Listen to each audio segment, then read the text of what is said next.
자, 오늘 산상수훈 예담 시리즈 심령의 가난 속에 찾아오신 예수의 말씀 제목 가지고 5장 3절의 말씀을 중심으로 함께 나누도록 하겠습니다.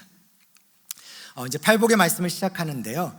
팔복의 말씀을 시작할 때 여러분들이 팔복에 대한 내용들을 조금 더 넓게 또 크게 또 집중해서 보려면 팔복의 구조, 그러니까 팔복의 구조를 좀 알고 있으면 좋을 것 같다는 생각을 합니다. 팔복은 8가지잖아요. 8가지의 복들이 서로 긴밀하게 연결되는 이 연결고리 구조로 되어져 있어요. 그래서 심령이 가난한 자는 애통해야 하는 것이고요, 애통하는 자는 온유해지는 거예요. 그래서 이런 구조의 형태로 되어져 있어서 1번부터 8번째까지가 쭉 이어져 있다라고 볼 수 있고요. 또한 팔복의 앞에 4가지 복은 하나님과 나와의 어떤 수직적인 관계 안에서 내 개인의 영적인 상태들, 그것들을 표현하고 있다면 뒤에 4가지, 팔복의 4가지는 타인과의 수평적 관계 안에서 어떠한 대상과의 관계성, 그 안에서 그것을 고려한 상태에서의 내용이라고 보시면 오히려 조금 더 수월할 것 같습니다. 또 이렇게도 볼 수 있어요. 서로 대칭이 되는 구조라서 8개잖아요. 그렇기 때문에 4개의 구조로 인해서 첫 번째 심령이 가난한 자가 5번째 긍휼히 여기는 자가 되고요, 그 다음에 애통하는 자가 6번째 마음이 청결한 자가 돼요.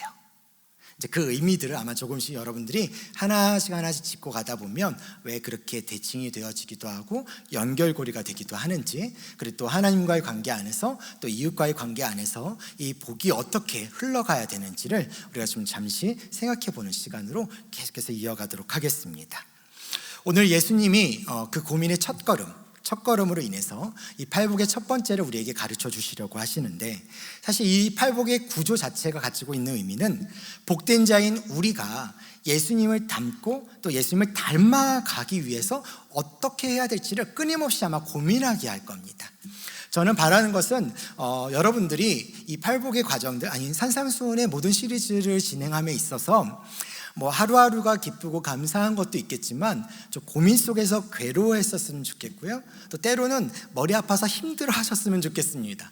그것이 신앙인으로서 살아야 될 삶의 방식이고 삶의 가치이기 때문에 그것을 절대 놓지 않으셨으면 좋겠고, 그리고 그것을 피하지 않으셨으면 좋겠습니다. 그리고 오늘 심령이 가난함이라는 이야기를 하겠지만 내 안에 수많은 풍요로움들이 나로 하여금 주님을 닮고 나로 하여금 주님을 닮아가는 것에 있어서 괴로워하거나 힘든 것을 피할 수 있는 여유로움이 여러분들에게 있다면 그것이 오히려 우리에게는 더 독이 될 수 있다는 그 사실을 깨달으셨으면 좋겠습니다. 그래서 하나님 없이는 살아갈 수 없는, 그 은혜의 힘이 없이는 내가 살아갈 수 없다는 것을 반드시 깨닫고 주님만을 붙잡고 주님만 의지하며 나아갈 수 있는 그런 서연의 가족들 될 수 있기를 간절히 소망합니다. 오늘 심령이 가난한 자에 대해서 이야기를 할 건데요, 5장 3절의 말씀, 마태복음 5장 3절의 말씀, 심령이 가난한 자는 복이 있나니 천국이 그들의 것이며, 우리가 가지고 있는 성경책에 나오는 딱 그 본문이죠. 이 본문에 여러 번역들이 있습니다. 여러 해석본들을 보면 또 이렇게도 이야기할 수 있어요. 벼랑 끝에 서 있는 너희는 복이 있다. 너희가 작아질수록 하나님과 그분의 다스림은 커진다라는 거예요. 또 복이 있도다. 그 심령에 파산 선고받은 자들이요. 왜냐하면 그 하늘나라가 그들의 것이기 때문이다 라고 얘기합니다. 또 이렇게도 이야기할 수 있죠. 예수님은 심령이 가난한 자에게 찾아오신다. 그래서 지금 그 마음이 피폐하고 한심한 자, 스스로 아무것도 할 수 없다고 무력감에 사로잡힌 자도 천국에 들어갈 수 있다라는 의미입니다. 자, 그런데 예수님이 말씀하신 이 복은요, 물질과 육신에 대한 어떤 눈에 보이는 것들보다는 마음과 내 영혼의 심령의 영혼의 그 깊숙한 곳에서 나타날 수 있는, 또 해당이 되어지는 복의 개념입니다. 그러다 보니까 세상이 알지 못하고 또한 세상의 가치관이 볼 수 없는 복이라서요, 세상에서는 찾을 수가 없습니다.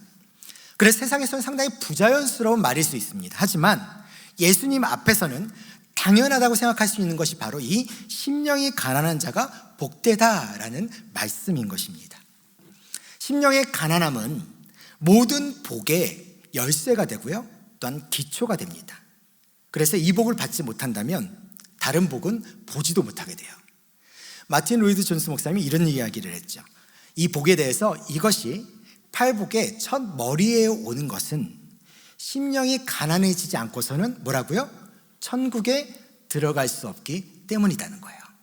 뒤집어 생각하면 천국에는 어떤 사람만 있는 거예요? 심령이 가난한 자만 있는 겁니다. 그것이 이 심령이 가난하다라는 이 복이 가지고 있는 가장 큰 특징. 그래서 천국이 저희 것이며 천국이 우리의 것이다, 나의 것이다라고 고백할 수 있는 그 고백이 바로 이 첫 번째 고백에서 나타날 수 있다는 거죠. 자, 그렇다면 어떻게 우리는 심령이 가난한 자로 천국에 들어가게 된 것일까라는 거예요. 될 수 있을까가 아니에요. 들어가게 된 것일까라는 질문을 던져봐야 됩니다. 오늘 이 말씀을 통해서 간절히 좀 안 하는 건 우리를 구원하신 예수 그리스도를 우리가 좀 다시 만났으면 좋겠습니다.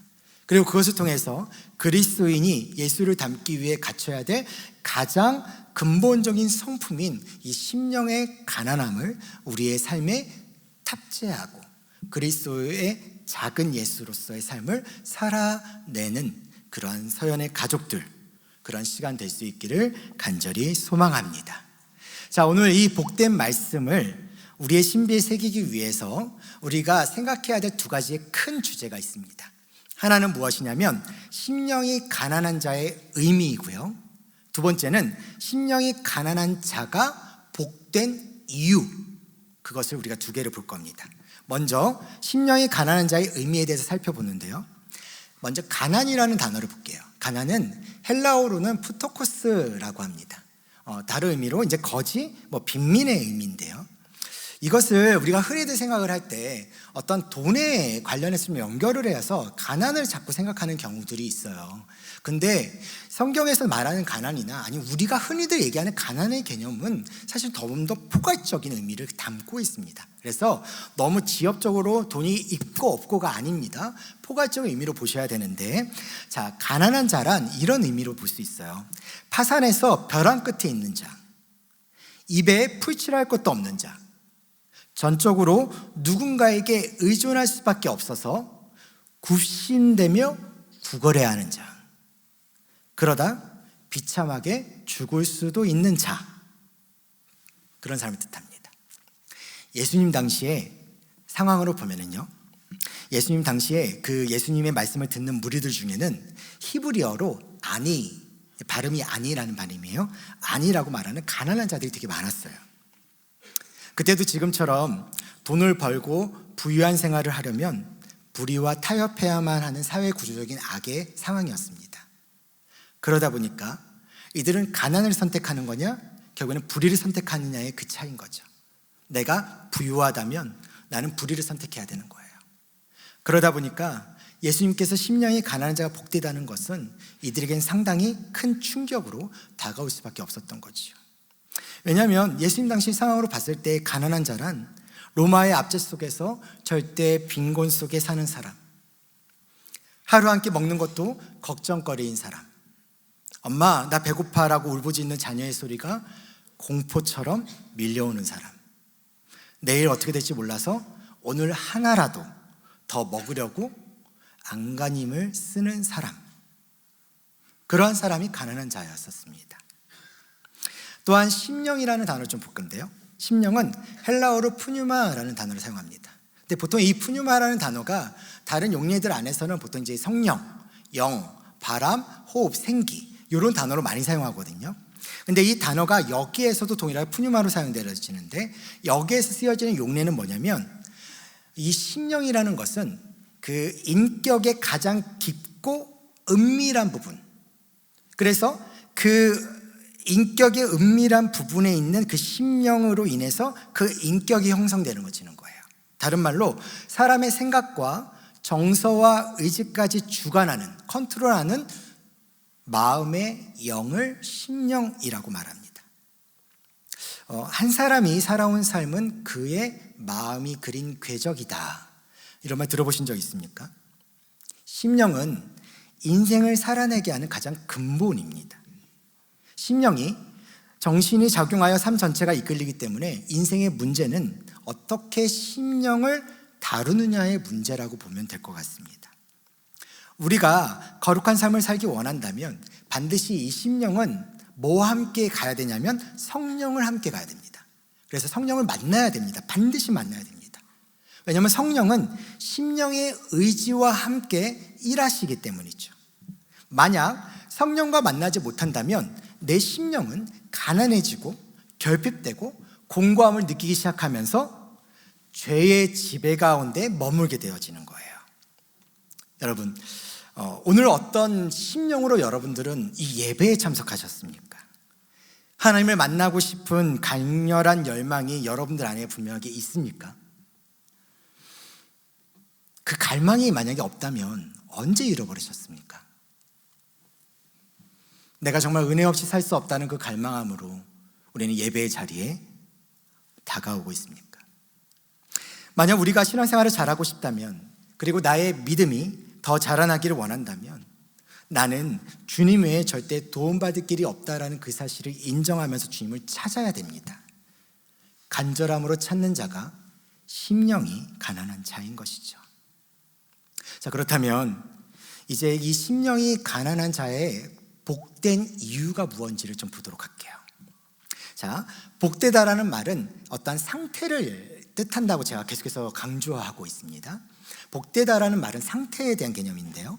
자, 그렇기 때문에 심령이 가난한 자의 상태를 알면 복된 이유가 무엇인지를 알 수 있는 거예요. 자, 세 가지를 말씀드리는데, 첫 번째, 심령이 가난한 자는 마음이 비어있는 상태를 뜻합니다. 마음이 비어있는 상태를 뜻해요. 심령의 영적 파산 선고를 받은 상태를 표현하는 거예요. 비어있고 채워지지 못하는 결핍의 상태가 복되는 겁니다. 원래 무엇인가 있었습니다. 근데 그것이 다 사라졌고 다 파산됐습니다. 더 이상 붓고 불능이 되어졌습니다. 그런데 그것을 뭐라고 하냐면 복이라고 얘기합니다. 왜냐하면 그래야 채울 수 있기 때문이죠. 여러분, 내용물 중에 내용물이 꽉 찬 병하고 빈 병 중 어디에다가 담을 수 있을까요? 당연히 빈 병이겠죠. 만약 내 심령 안에 선한 것, 하늘의 것으로 가득 차 있다면 굳이 비워야 할 이유는 없을 겁니다. 자, 그러나 죄인된 심령 안에는 악한 것, 세상의 것, 썩어질 것, 더러운 것, 이런 것들이 가득해서 선한 것을 담을 수가 없다고 봅시다. 자, 그런데 하나님은 죄로 가득한 그 심령에 하나님 것을 담고자 하고 지금 의지를 부리실 겁니다. 의지하실 거, 그러니까 자신의 의지를 내실 겁니다. 그렇게 결단하실 거고요. 그렇게 일하실 겁니다. 자, 그러면 담으려면 어떻게 돼요? 텅 비어 있어야 되는 마음이어야 되죠. 심령이 텅 비어져야 하나님의 것을 담을 수 있잖아요. 그래서 하나님께서 그 심령을 비어있는 상태로 만드시는 겁니다. 우리의 심령을 비우는 것도, 영적으로 풍성히 채워지는 것도 전능하신 하나님이 하시는 겁니다. 이것은 내 자신을 내가 비우는 게 결코 아닙니다. 내가 해야 할 것은 나를 비우시는 하나님께 순종하는 것입니다. 여러분들, 우리 믿음이 어떻게 시작되어졌는지 아십니까? 한번 생각해 보십시오. 우리는 심령의 가난함을 느끼지 못했다면 예수님을 찾지 않았을 것입니다. 최소한 누군가의 도움으로도 살아갈 수 있었다면 사실 우리는 하나님의 손길을 필요로 하지도 않았을 겁니다. 그러나 그럴 수 없었습니다. 오직 하나님만 의지할 수밖에 없었기 때문에, 그래서 나의 믿음이 시작된 것 아닙니까? 우리는 결코 자신을 의지하거나 자랑하지 못하는 심령의 파산자들입니다. 이사야가 이렇게 고백하죠. 자신을 화로다 나여 망하게 되었도다. 또 바울도 이렇게 얘기합니다. 오라 나는 공고한 사람이로다. 요한도 예수님을 만나자 자기가 마치 죽은 자 같이 되었다라고 고백하고 있어요. 이처럼 심령이 영적 파산했기 때문에 예수님의 찾아오시면 나에게 어떤 상황이 되는 겁니까? 필요 중푼 조건이 되는 겁니다. 변하지 않는 정수가 될 수밖에 없다는 것이죠. 이처럼 심령이 가난한 자는 하나님 앞에서 자신의 비어있는 상태를 깨닫는 거고, 자, 그 다음에 중요한 거, 그 영적 가난을 고백하는 자를 복되다라고 하는 것입니다. 다른 것으로 쫓아다니는 인생이 아니라 내 삶 가운데 내 심령이 가난함으로 내가 그것을 깨닫게 된 그 순간 내 앞에 예수 그리스도를 내가 바라볼 수 있다면 그것은 엄청난 복이죠.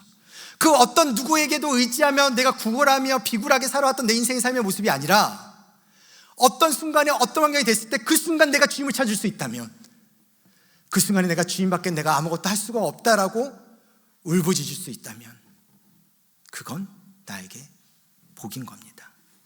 하나님을 만나면 우리는 이 은혜를 경험할 수 있습니다. 예를 들어 볼게요. 룻기를 보면 룻기에서 나오미가 이제 흉년을 피해서 이스라엘을 떠나 모압으로 이주를 합니다. 그곳에 한 10년 동안 있다가 룻과 함께 이제 귀향을 하게 되는데, 그 10년 동안 어떤 일이 있었냐면 남편 잃었죠. 아들들 다 잃었죠. 재산도 다 잃었어요. 그리고 그렇게 귀향하면서 그녀가 이렇게 얘기합니다. 내가 풍족하게 나갔더니 여호와께서 내게 비어 돌아오게 하셨느니라. 만약에 여기서 끝나는 나오미의 인생이라면 나오미의 인생은 그냥 박복한 그냥 인생이겠죠.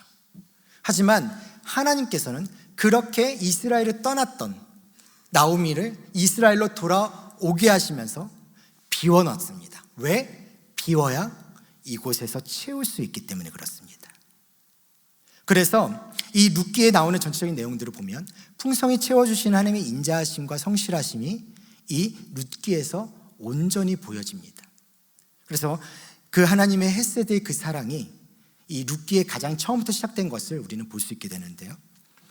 여기서 심령이 가난한 자가 복된 이유를 이 본문의 이 스토리 안에서도 우리가 찾을 수 있는데, 무슨 말이냐면, 자, 나오미와 룻은요, 하나님의 자녀라는 사실에 대해서 그녀가 이스라엘에서 떠나 모압으로 갔든, 또 모압 땅의 한 여인이 이방인으로서 살아가다 이스라엘에 들어왔든, 나오미나 룻은 하나님의 백성으로서 그 자격으로서 전혀 변함이 없었다라는 겁니다. 바뀌어진 게 없었어요. 심령이 가난한 자가 복된 이유는 그겁니다. 또 다른 예를 들어볼게요.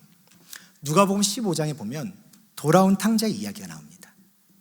둘째 아들이 아버지의 상속분을 받아 떠났죠. 그는 풍족한 인생으로 시작했지만 탕진하고 결국 굶어 죽게 되자 다시 돌아오죠. 근데 여기서 우리가 주목할 게 있습니다. 아버지는 이 집 나간 둘째 아들을 자신의 아들이 아니라고 단 한 번도 생각한 적이 없다는 것입니다. 자식은 부모를 잊어도 자식을 잊는 부모는 없습니다. 아버지의 입장에서는 그냥 집 나간 아들일 뿐, 그 아들을 포기하거나 아들임을 부정한 적이 없다는 거죠. 이것이 심령이 가난한 자가 복된 이유예요. 다시 말씀드릴게요. 둘째 아들이 아버지의 아들이라는 자격은 전혀 변하지 않았다라는 겁니다. 아들은 상속분을 받은 것뿐이지 아버지가 죽은 것도 아버지로부터 쫓겨난 것도 아닙니다. 단지 집 나갔다가 다시 돌아온 것뿐입니다. 모든 것을 탕진하고 아무것도 없는 빈 상태, 텅 빈 상태가 된 그 둘째 아들이 이렇게 고백하죠. 이제 아버지가 나를 아들로 생각하지 않으셔도 괜찮아. 차라리 나를 종으로라도 나는 그냥 지금 아버지 곁에 있고 싶어라고 그렇게 고백할 수 있는 이유, 그것은 심령이 가난해진 그 아들을 여전히 아들로서 인정하며 그 아들을 기다리고 있었던 아버지 때문에 그렇다라는 겁니다. 그리고 그가 왔을 때 아버지가 그에게 달려갔기 때문입니다. 사랑하는 여러분, 예수님은 세상의 것들로 채워져 있는 당신의 그 심령을 텅 빈 마음으로 바꾸십니다. 그리고 텅 빈 마음으로 바꾸시기 위해서 십자가의 죽음으로 죄를 사하고 부활 생명으로 주셨습니다. 그 방법이 있어야만 당신의 마음을 텅 빈 마음으로 바꾸셨습니다. 그리고 당신에게 달려오셨습니다. 그 때문에 여러분의 가난한 심령은 천국으로 채워져 있는 것입니다. 그래서 심령이 가난한 자는 복된 자인 거예요. 자, 두 번째로 심령이 가난한 자는 마음이 낮아진 겸손한 상태를 뜻합니다.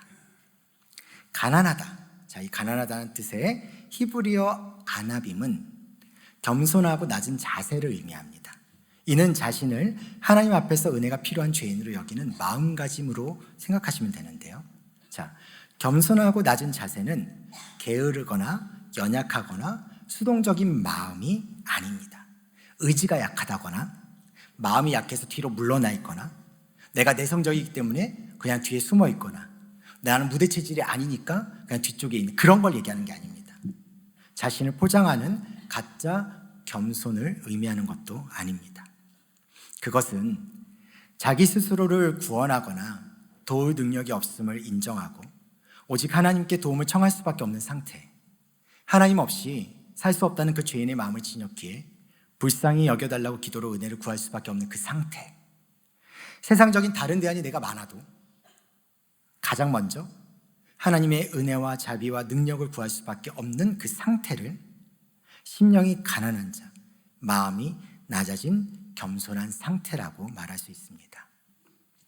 고린도후서 12장 11절을 보면요, 내가 어리석은 자가 되었으나 너희가 억지로 시킨 것이니 나는 너희에게 칭찬을 받아야 마땅하도다. 내가 아무것도 아니나 지극히 크다는 사도들보다 조금도 부족하지 아니하니라. 자, 여기서 바울은요, 고린도 교회를 향해 자신의 사도직을 변호하고 또 자랑합니다. 자, 그런데 자랑하면서도 하나님 앞에서만큼은 자신을 어떻게 표현하고 있어요? 아무것도 아닌 자라고 말하고 있습니다. 이것이 바로 마음이 낮아진 겸손한 상태인데요, 조금 더 설명드릴 텐데 예로 좀 드리기 위해서 좀 반대로 생각을 해보도록 하겠습니다. 심령이 부유한 자의 상태가 어떨까라는 거예요. 심령이 부유한 자들은 어떤 형태로 살아가고 있냐라는 거예요. 첫 번째, 심령이 부유한 자는 자기의 기준으로 자기를 보는 자입니다. 자기의 기준으로 자기를 보는 자입니다. 고린도후서 10장 12절의 말씀을 보면 우리는 자기를 칭찬하는 어떤 자와 더불어 감히 짝하여 비교할 수 없노라. 그러나 그들이 자기로 자기를 헤아리고 자기로 자기를 비교하니 지혜가 없도다라고 말씀하고 있습니다. 성경은 자기의 기준으로 자기를 보는 것에 대해서 뭐라고 하냐면 어리석다라고 말하고 있는 거예요. 우리는 어떤가요? 우리의 마음에는 스스로 자랑하는 그 자만심으로 가득 차 있지는 않습니까? 아니면 누군가를 판단하기 위해 나의 가치관이 이렇고 나의 생각이 이렇고 나의 경험이 이렇고 내가 생각하는 것이 옳다라는 것으로 가득 차 있지는 않습니까? 그러나 여러분, 마음이 낮아진 겸손한 상태는 자기의 기준으로 자기를 보지 않습니다. 두 번째로, 심령이 부유한 자는 다른 사람의 기준으로 자기를 보는 자가 아닌 게 아니라 자기를 보는 자입니다. 누가복음 16장 15절에 이렇게 쓰여 있어요. 예수께서 이르시되 너희는 사람 앞에서 스스로 옳다 하는 자들이나 너희 마음을 하나님께서 아시나니 사람 중에 높임을 받는 것은 하나님 앞에 미움을 받는 것이다 라고 되어져 있습니다. 성경은 다른 사람의 기준으로 자기를 보는 것에 대해 하나님께 미움을 받는다라고 말하고 있습니다. 왜 그러겠습니까? 마음이 부유한 자는, 심령이 부유한 자는 그 안에 다른 것들이 가득 차 있어요. 그래서 그 안에 심령이 가난한 자가 가져야 될 하나님을 향한 마음, 하나님을 바라보는 시선이 전혀 없어요. 왜냐하면 내가 가지고 있는 무엇이 있거든요. 언제나 내가 하나님 앞에 기도하고 하나님 앞에 구하고 하나님 앞에 살아내지만 내 삶에는 그것이 가득 차 있는 거예요. 물론 우리가 두 마음이라는 이야기를 할 때는 뭐 하나의 대안을 가지고 하나님 앞에 기도를 하지만 또 하나의 대안을 가지고 살아내는 인생에 대해서 어떤 이야기를 하고 뭐 그것이 잘못됐다고 이야기하지만 여기서 그런 마음에 대한 이야기가 아니라 여기서는 이렇게 표현하면 좀 좋을 것 같아요. 제가 이제 그 서영교회에서 이제 목회를 지금 진행하면서 지났던 자료들을 이렇게 막 보다 보면 최근에 어쨌든 간에 저희 경기나 상황들 때문에 어려워서 그런지 교회 재정들이 사실은 연간 재정들이 조금씩 떨어지고 있어요. 떨어지고 있어서 이게 왜 떨어질까? 나 때문에 떨어지나? 담임 목사가 바뀌어서 떨어지나? 막 그런 마음이 자꾸 드는 거예요. 왜냐면 그게 제가 드는, 왜냐면 리더로서 가지는 부담감인 거겠죠. 근데 리더로서 가지는 그 부담감에 대한 그 개념들로 그렇게 생각이 들면서 자꾸 내 마음속에 어떤 마음이 드냐면 왜라는 자꾸 마음이 드는 거예요. 내가 헌금을 안 해서, 헌금 얘기를 안 해서 그런가? 아니야, 요새 사람들 많이 또 은퇴하셨지. 그럼 그걸 핑계로 내가 마음속에 그것을 미안을 삼아야? 아니야. 이런저런 수많은 생각들을 내 마음속에 가득 차 있는 거예요. 정작 내가 하지 못하는 것. 생각만 많이 하고 기도를 못해요. 이 교회 주인이 누구예요? 그리고 이 교회에서 성도님들이 바라보고 이 교회에서 변화되어지는 그 축이 뭐예요? 예수 그리스도잖아요. 그리스도의 복음이 우리의 마음을 바꾸고 우리의 삶을 바꾸고 우리의 생명을 바꿔가는 거잖아요. 그게 축인데 그 축이 내 안에 있어야 되는데 그 축이 사라져가는 거예요. 자꾸 내 마음속에 여러 가지 생각과 고민과 걱정들이 계속 내 안에 가득 차는 거죠. 계속 가득 차니까. 제가 이 말씀을 보면서 또 말씀을 준비하면서 내 마음이 복되지가 않구나. 내가 그렇게 성도님들한테 성도님의 삶이 복됩니다라고 막 위로하고 격려 그렇게 하는데 정작 내 마음은 수많은 생각 속에 가득 차서 열등감 아니면 다른 데에 대한 우울감 그런 것들이 내 안에 가득 참으로 인해서 내 안에 심령이 가난하지 못한 상태가 되고 있구나. 아니 부유한 상태구나. 하나님 없이도 수많은 생각을 하고 또 뭔가 수많은 해결책을 찾을 수 있는 것처럼 이리저리 쫓아다니고 찾아다니는 그 인생을 살아가고 있는 것이 우리의 모습이다라는 거죠. 마음이 낮아진 겸손한 상태라면 그 상태는 그 중심 안에 오직 예수 그리스도를 바라보는 심령만 있는 겁니다. 그런데 그렇지 않으면 하나님이 들어갈 자리가 없어요. 심령이 부유하면 하나님이 들어갈 자리가 없어요. 부유하다는 것은 하나님이 없는 삶을 이야기하는 겁니다. 심령이 부유한 자는 결코 복될 수가 없다는 거예요. 세상에서 많은 것을 소유하고 성공을 한다 하더라도 수없이 망할 수밖에 없는 그 인생 속에서 박복하다고 생각하는 인생 속에서 수많은 생각들과 원망과 고민과 생각들이 내 머릿속에 가득 차고 있다 하면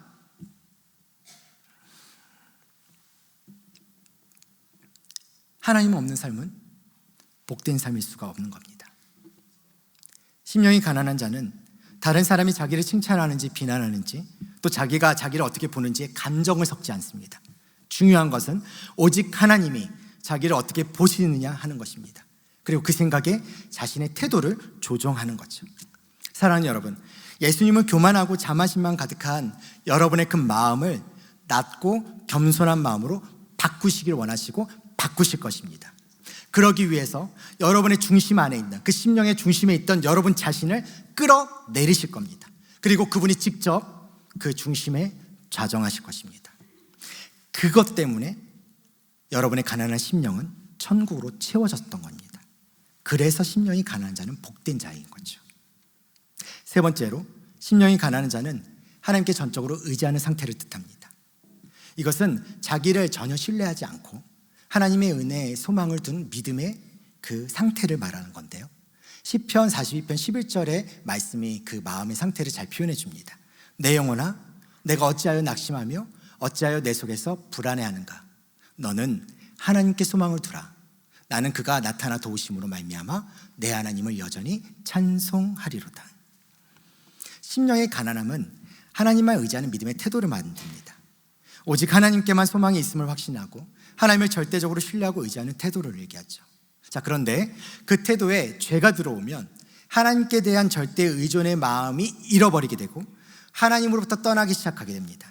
하나님으로부터 떠나게 되어지면 모든 것을 잃어버리게 되죠. 마음을 잃고 하나님을 떠나서 모든 것을 잃어버리는 것입니다. 그런 자들은 심령이 가난한 자가 아닙니다. 오히려 그 심령 안에 삶의 많은 것들이 가득 차 있어서 하나님을 갈망하지 않고 하나님부터 오는 영의 양식도 필요치 않아 하는 것입니다. 이 시대는요, 예전보다는 물질적으로는 풍요로움을 누릴 수 있겠지만 정신적으로는 더 빈곤하고 불행한 사람들이 가득한 심령이 가난하지 않는 시대라고 볼 수 있습니다. 여러분들은 이 시대를 사는 여러분의 심령은 어떤 상태입니까? 어두운 영혼의 밤을 지나고 있는 여러분의 그 심령의 가난함으로 주님을 찾고 있습니까? 왜 처음 십자가를 만났던 그때처럼 십자가를 바라보지 않으십니까? 왜 십자가 앞에서 몸부림치지 않으십니까? 인생의 벼랑 끝에서 내몰린 채 부르짖던 때를 한번 생각해 보십시오. 십자가 앞에서 눈물 흘리던 때를 돌아보시기 바랍니다. 힘들게 내 찢어진 심령으로 주님 앞에 나왔을 때 느꼈던 그 기쁨과 감격과 평안할 때가 분명하게 있었지 않습니까? 그때 당신이 주님을 찾았기에 만났던 게 아닙니다. 주님이 당신을 찾았기에 주님이 만날 수 있었던 것입니다. 사랑하는 여러분, 시편은 가난하고 고난당하는 자의 기도로 가득합니다.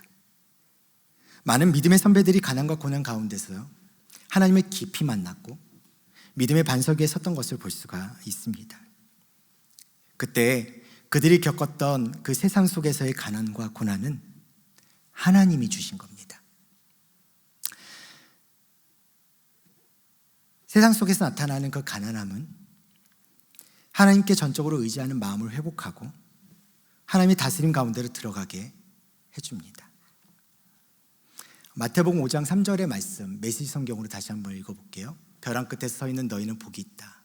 너희가 작아질수록 하나님과 그분의 다스림은 커진다. 만약 우리 서현 가족들 가운데 벼랑 끝에 서 있다고 느끼는 사람이 있다면, 그리고 이 나라와 이 민족이, 이 교회가 벼랑 끝에 서 있다고 느낀다면 우리가 복이 있음을 믿으시기를 바랍니다. 그때서야 하나님의 다스림이 우리 가운데 커질 수 있는 것입니다.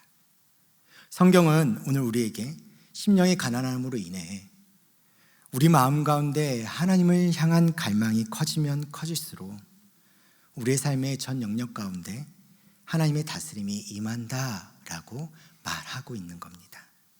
하나님의 다스림, 그 천국은 심령이 가난한 자에게 임하는 것입니다. 여기서 여러분들의 질문을 던지고 싶습니다. 하나님의 다스림이 우리 가운데 임하는 것이 복입니까?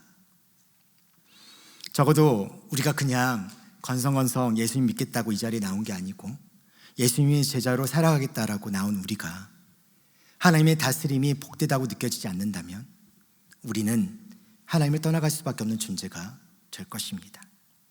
심령이 가난하면 하나님의 다스림은 커집니다. 그 심령이 하나님으로 가득 채워집니다. 하나님의 완전한 다스림 가운데 들어가는 천국만이 당신에게 있어 복된 것임을 믿으시기를 바랍니다.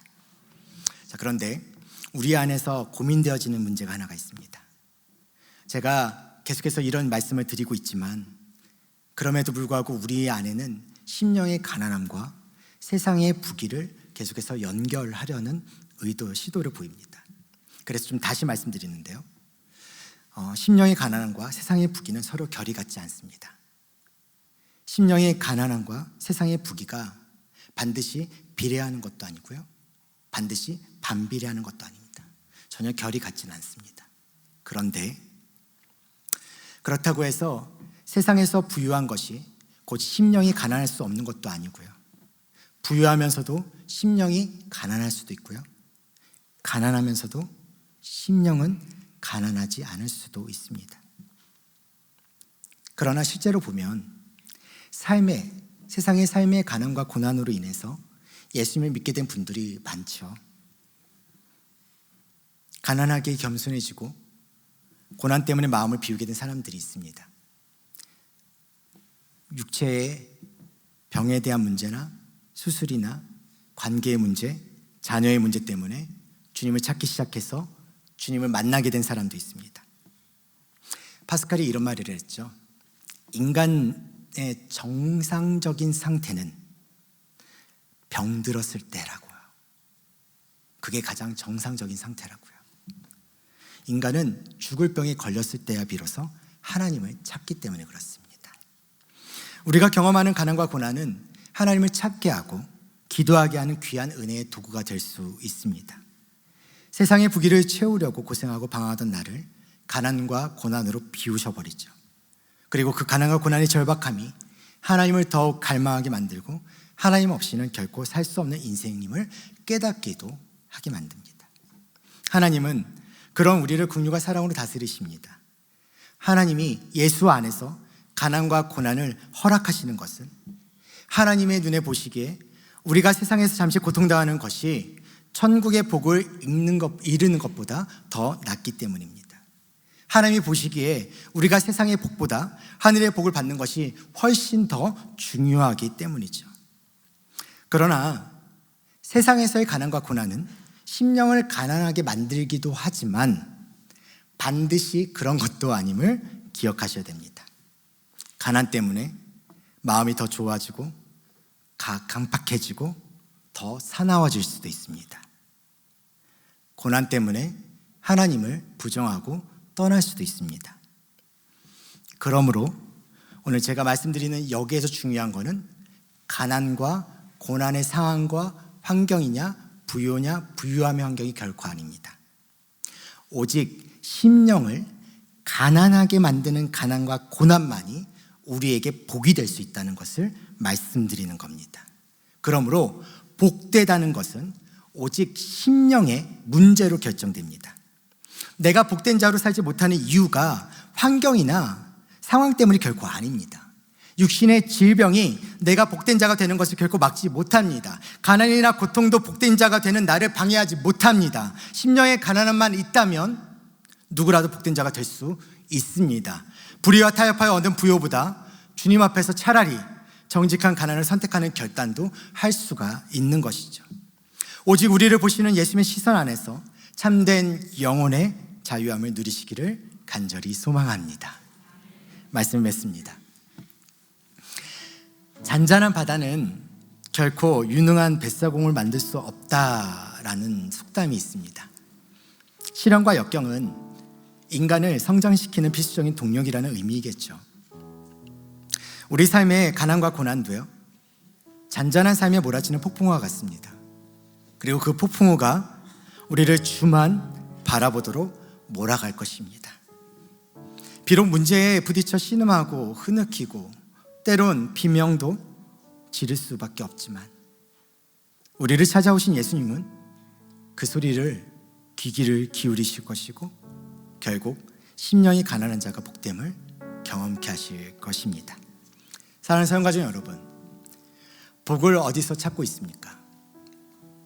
심령의 가난함으로 예수님만 바라보십시오. 그때 심령의 깊은 곳에서 하늘의 곡조가 흘러나와 내 삶을 참된 기쁨과 평안의 삶으로 덮어주실 것입니다. 그래서 오늘부터 성도님의 복된 날이 다시 시작됨을 믿으시기를 바랍니다.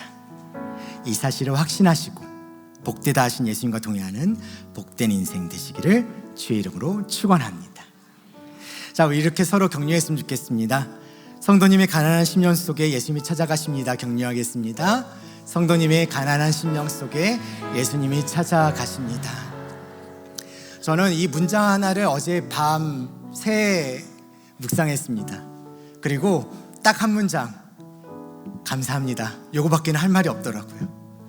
내가 어떠하든 내가 주님을 찾을 수 있다는 것, 내가 주님을 만날 수 있다는 것, 내가 하나님의 자녀로서 살아낼 수 있다는 것, 살아낼 수 있는 고민과 괴로움을 가질 수 있다는 것, 그게 너무나 감사했습니다. 우리 옆에 있는 분들 이렇게 인사했으면 좋겠습니다. 예담하십시오. 인사하겠습니다. 예담하세요. 예수님을 마음속에 담으세요. 그것이 가장 복된 일임을 꼭 기억하시고 경험하셨으면 좋겠습니다. 자, 오늘 저녁 예배 때는 이 심령이 가난한 자가 해야 할 것에 대해서 말씀을 나눌 텐데 꼭 오셔서 같이 또 들으셨으면 좋겠습니다.